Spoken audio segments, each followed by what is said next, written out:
এখানে দেখেন A not B C plus A B C plus A B, এটাকে আমাদের সরলীকরণ করতে হবে। আর সরলীকরণ করতে হলে প্রথমে আমাদের চিন্তা করতে হবে যে এখান থেকে কিভাবে সমাধান করলে আমাদের সহজে সূত্র প্রয়োগ করা সম্ভব হবে। তো এখানে দেখেন আমাদের কোনো ফুল নট নেই বা কোনো কিছুর উপর নট নেই যেটা আমরা ভেঙে নিতে পারবো।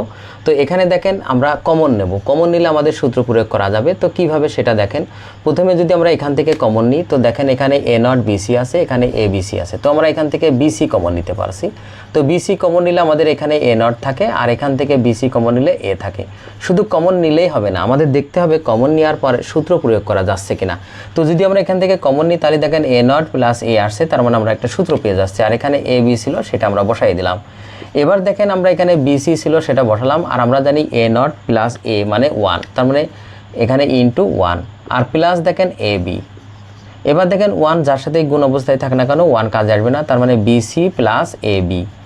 এবার দেখেন এখান থেকে আমরা বি কমন নিতে পারি, তো বি কমন নিলাম, তাহলে এখানে থাকে কি সি প্লাস, আর এখানে থাকে কি এ, তার মানে এখানে বি ইন্টু, আমরা যদি একটু সোজা করে লিখি ভিতরটা, তাহলে এ প্লাস সি, তার মানে এটাই হলো আমাদের অ্যান্সার।